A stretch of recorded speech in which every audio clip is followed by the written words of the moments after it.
ตัสสะภะคะวะโตอะระหะโตสัมมา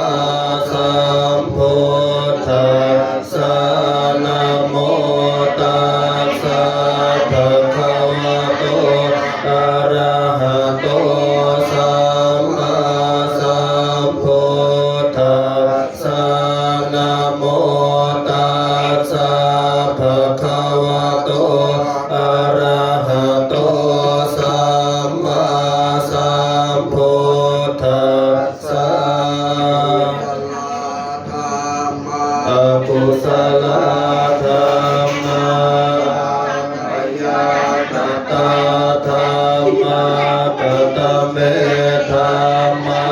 กุศลายสมิงสมเยกามะวจารังกุศลังจิตตังอุปันนังโหติโสมนะสัสสะหะคตังญาณสัมปยุตตังรูปารัมมนังวาสัทธารัมมนังวาทันทารัมมนังวารสา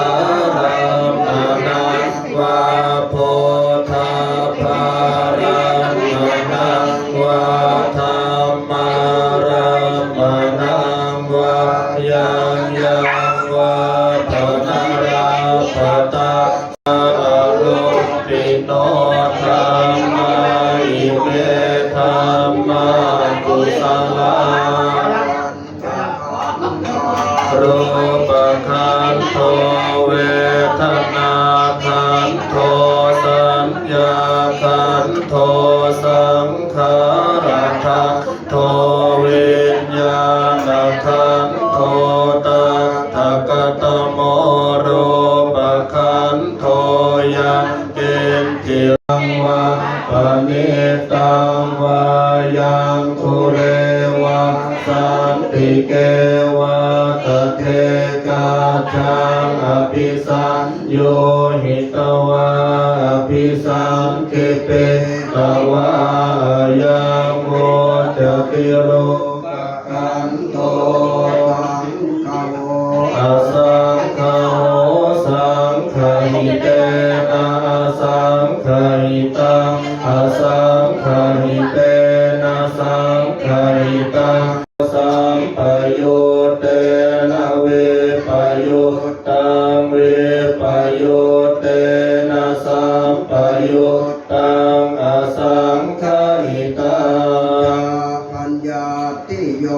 ขันธปัญญาติอายตนะปัญญาติธาตุปัญญาติสัจจปัญญาติอินทรียวัฏเมธานังอาสวัคยวหังโหตุทุติยมปีสุทินัง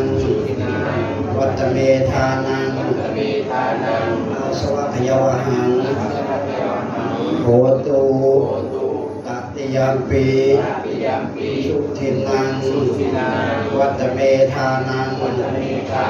อาสวัคยวหังโหตุอโหทานังปรมัตถานังปรมังสุโภนิพพานัสสะปัจจโยโหตุสา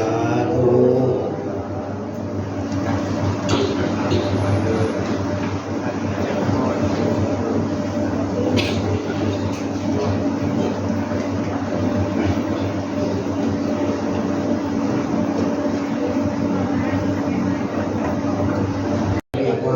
ปุราปาริปุเรติสาคารังเอวะเมวะอิโตตินังเปตานังอุปกปติอิทิตังปฏิตังตุมาลิกิปเมวะสมิตตุสัพเพปุเรตุสังกปายันโทปนารโตยะถามณิโชติระโตยะถาเกติโยวิวัชชันตุสัพพะโรโควินาศตุมา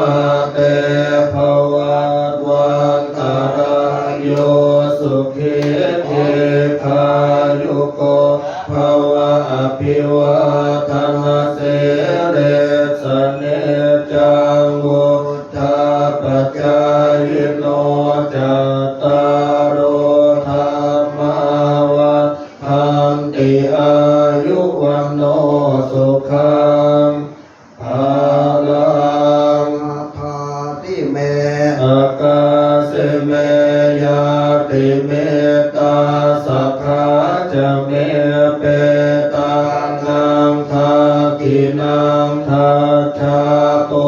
เพกตมนุสรังนาหิรุณนังวาโสโกวายาวันยาปริเทวนานาตังเปตังนามาทายะเอวังเกทันติยาตโยอายัญจะโพธาคินาเทนาสังฆามิสุปฏิทิตาเทคาราตังหิตายาสัทธานาโสอุปกาปฏิโสยาติธรรมโมจะยังนิทัสสิโตเปตานะโพชาจักตาอุราราภลันจะเพโคนามโนปเทนังโตมเหหิปุญญังปสุตังอนาปกันเตวะตุสัพพมังคารังราคันตุสัพพเทวตาสัพพพุทธานุภาเวนัสสทธาโสติภวันตุเตภวันตุสัพพมังคารังราคันตุสัพพเทวตาสัพพธรรมานุภาเวนัสสทธาโส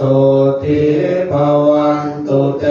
ภวันตุสัพพมังคารังราคันตุสัพพเทวตาสัพพสังฆานุภาเวนัสสทธาโสติภวันตุเต ถ่ายไปไว้ถ่ายไม่ถูกแม่ไหมคะส้มตำมันเป็นคนสวยน่ะมั่นใจอร่อยไหมน่ะชิมก่อนนะนี่มั่นใจอร่อยจริงแม่บอกต้องกินอาจารย์ที่สั่งได้เลยเดินจะน่าเจอด่าไอ้เดิมต้องแต่ดูเหรอ